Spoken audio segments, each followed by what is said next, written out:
ଅତୀତ ଆମର ଅତ୍ୟନ୍ତ ଗୌରବମୟ ଥିଲା। ମୋ ଅଜାଙ୍କ ନିଶ ଥିଲା, ମୋର ତ ନାହିଁ।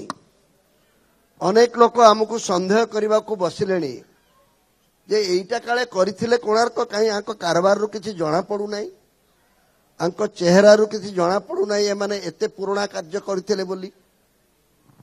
ମୁଁ କିନ୍ତୁ ଅତୀତକୁ ନ ନିର୍ଭର କରି ବର୍ତ୍ତମାନ ଉପରେ ଅଧିକ ପ୍ରାଧାନ୍ୟ ଦେଇ ଭବିଷ୍ୟତ ସମ୍ପର୍କରେ ଆମେ କିପରି ଚିନ୍ତା କରିବା ସେ ସମ୍ପର୍କରେ ଆପଣଙ୍କୁ ଟିକେ ଅନୁରୋଧ କରି ମୋର ବକ୍ତବ୍ୟ ଶେଷ କରିବି। ମୁଁ ଯଦି କହେ ମୁଁ ଯେଉଁ ପ୍ରଦେଶରେ ଅଛି, କୁହାଯାଏ ଯେଉଁ ପ୍ରଦେଶରେ ଛିଡ଼ା ହେଇ ବର୍ତ୍ତମାନ ଆପଣଙ୍କୁ କଥା କହୁଛି ସେହି ପ୍ରଦେଶଟା କାଳେ ସବୁଠାରୁ ଧନୀ ପ୍ରଦେଶ ମହାରାଷ୍ଟ୍ର। ଗୁଜରାଟ ବର୍ତ୍ତମାନ ପ୍ରତିଯୋଗିତାରେ ଆସିଗଲାଣି। ଗୁଜରାଟୀ ବନ୍ଧୁମାନେ ଆମକୁ ଏରକମ ପକେଟରେ ପୁରେଇ ବୁଲିବା ପାଇଁ ଆରମ୍ଭ କରିବାକୁ ବସିଛନ୍ତି। ତଥାପି ମୁଁ କହିବି ଆମ ଓଡ଼ିଶା ଠାରୁ ଧନୀ କେହି ନାହିଁ।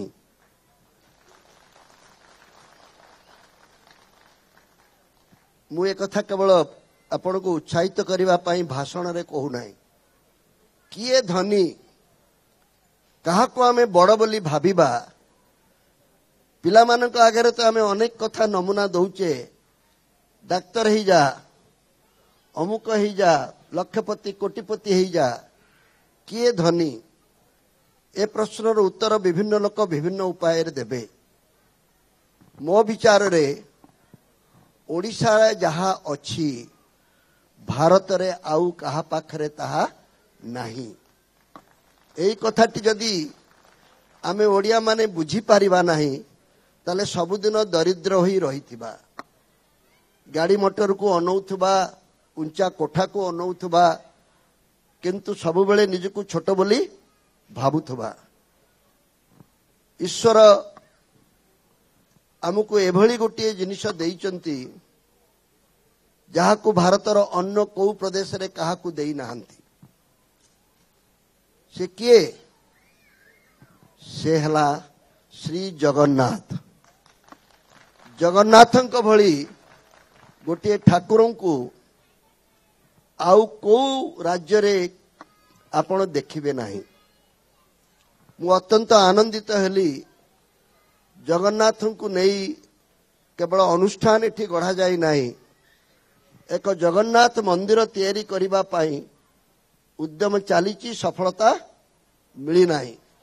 ଭାବନ୍ତୁ ଆପଣଙ୍କ ମନରେ କିଛି କିଛି ପାପ କୋଉଠି ଅଛି, ନହେଲେ ଯିଏ ପୁରା ଜଗତକୁ ଚଲାଉଛି ତା ଘର ତିଆରି କରିବା ପାଇଁ ସେ ଆମକୁ କାହିଁକି ଶକ୍ତି ଦେଇପାରୁନାହିଁ? କୋଉଠି କିଛି ଗୋଟେ ରହିଛି ଅଡୁଆ। ଆଜିଠାରୁ ସଂକଳ୍ପ ନେବା ଦରକାର, ମୋ ମନରୁ ସେ ଅଡୁଆକୁ ମୁଁ ଦୂରେଇ ଦେବି। କେତେ ଶୀଘ୍ର ଜଗନ୍ନାଥ ମନ୍ଦିର ହବ ସେଥିପାଇଁ ମୁଁ ଯତ୍ପର ନାସ୍ତି ଚିନ୍ତା କରିବି। ଏହି ସଂକଳ୍ପ ନିଶ୍ଚିତ ଭାବରେ ଆମ ସମସ୍ତଙ୍କୁ ନେବାକୁ ପଡ଼ିବ। ମୁଁ ଭାବେ ମୁଁ ଯେତେବେଳେ ରାଜନୀତିରେ ଥିବା ଦୃଷ୍ଟିରୁ ବିଭିନ୍ନ ଅଞ୍ଚଳକୁ ଯାଏ, ସମସ୍ତେ ମନ୍ଦିର ପାଇଁ ଚାନ୍ଦା ମାଗନ୍ତି, ସାହାଯ୍ୟ ସହଯୋଗ ମାଗନ୍ତି। ମୁଁ ତାର ଏକମାତ୍ର ଉତ୍ତର ଦିଏ, ଯଦି ମୋ ମାଧ୍ୟମରେ ଜଗନ୍ନାଥ ମନ୍ଦିର ତିଆରି ହେବାର ଥିବ ତାହେଲେ ବୋଧେ ଆପେ ଆପେ ହେଇଯିବ। ବୋଧହୁଏ ଜଗନ୍ନାଥ ଚାହୁଁନାହାନ୍ତି ମୋ ମାଧ୍ୟମରେ ତାଙ୍କ ଘର ତୋଳାଯାଉ। ଏ ପାପିଟା ହାତରେ ତିଆରି ହେଇଥିବା ଘରେ ମୁଁ ରହିବି ନାହିଁ। ଏଇ କଥାକୁ ଯଦି ଆମେ ଟିକେ ଜୋର କରି ଧରିବା ଆଉ ସଂକଳ୍ପ ନେବା, କାହିଁକି ଜଗନ୍ନାଥ ମୋ ଉପରେ ଅଭିମାନ କରି ମୋ ଦ୍ୱାରା ତାଙ୍କ ଘର କାହିଁକି ତିଆରି ନହବ, ଏଇଭଳି ଗୋଟିଏ ସଂକଳ୍ପ ନେଲେ ମୁଁ ଦୃଢ଼ ସ୍ୱରରେ କହିପାରେ, ମୁଁ ଜଗନ୍ନାଥଙ୍କୁ ବିଶ୍ୱାସ କରେ ବୋଲି ଏ କଥା କହୁଛି, ଜଗନ୍ନାଥ ମନ୍ଦିର ଆସନ୍ତା 2 ବର୍ଷ ଭିତରେ ନିଶ୍ଚିତ ତିଆରି ହବ, ଏ ବିଶ୍ୱାସ ମୋର ଅଛି। କିନ୍ତୁ ମୋର ଗୋଟିଏ ଛୋଟିଆ ଅନୁରୋଧ, ଅଭାବରେ ସ୍ୱଭାବ ନଷ୍ଟ ହୁଏ। ମନ୍ଦିରଟି ଯଦି ହବ ତାହା ଗୋଟିଏ ଭବ୍ୟ ମନ୍ଦିର ହେବା ଦରକାର। ଦୋଷ ଛଡ଼ାଇବା ପାଇଁ ଛୋଟିଆ ମନ୍ଦିରରେ, ଛୋଟିଆ ମାନେ ମୁଁ କହୁନାହିଁ, ବଡ଼ ମାନେ ମୁଁ କହୁନାହିଁ ଗୋଟିଏ ବିରାଟ ବଡ଼ ମନ୍ଦିର। ମୋର କହିବା କଥା आसाम रे जेभली बंधु माने कहले अन्य जुआड़े जाई जगन्नाथ मंदिर आपण देखिचंती अमेरिका रे मध्य जगन्नाथ मंदिर तैयारी होईची आम पुनारे एकथा जदि हब ताहले से समतुल्य जगन्नाथ मंदिर हेबा उचित ताहले जाई हमर अभिमान बा हमर स्वाभिमान सम्मान पाइबो। जगन्नाथ को कहीं कि मु सर्वशक्तिमान सबुठारु बड़ संपत्ति बोली भाबुची से कथा कही मोर वक्तव्य शेष करी आ बेसी किसी कहबार नहीं। आज जगन्नाथ को नहीं आमे कहीं कि गर्व करिबा। जगन्नाथ एभली गोटे संपत्ति जहा कि अन्य कहा पाखरे नहीं।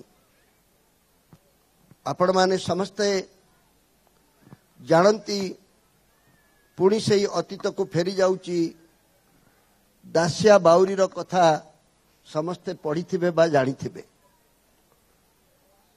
बंधु महांती रो गप निश्चय आपण सुनी थिबे।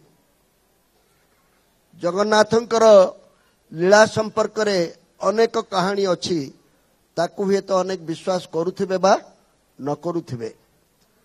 ओडिया जातिर आज जदि परिचय किछि अछि एबे गत वर्ष धरी ओडिशा रे चलिला अस्मिता वर्सेस अहंकार। अस्मिता अस्मिता बहुत कहिले किंतु अस्मिता कहिले कौन बुझा जाए अनेक जानती नहीं। जगन्नाथ ही आमर अस्मितार अन्यतम परिचय बा प्रमाण। एई जगन्नाथ संपर्क रे जेते कथा अछि कहा जाए आम जगन्नाथ पाखरे जाति भेद नाही। संप्रदाय संप्रदाय भितरे कौनसी भेदभाव आम पाखरे नाही। सर्वश्रेष्ठ भजन जगन्नाथंकर आमर सिकंदर आलाम गांती। जगन्नाथंक संपर्क रे जो कथा गुड़िक अच्छी से भक्तर भगवान। भक्त पई से सब किछि छाड़ी देई पारिबे त्याग करी पारिबे। एक कथा केवल मु भाषण रे कहू नाही आपण मानकु सहाय्य करिबा पाई आपण सुकुआ कंटारे आखिरे गेंजी तांको कहि देई पारिबे।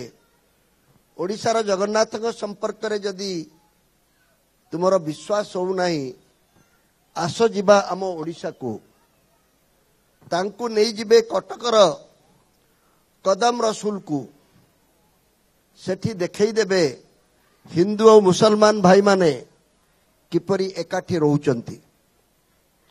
तांको पुणी नहीं जानतु बालेश्वर भुजाखिया पीरंक पाखकू। बालेश्वर रे मध्य आपण देखिबे भुजाखिया पीरंक पाखरे केमिति हिंदू और मुसलमान उभय मिलित भावरे पूजा करूचंती।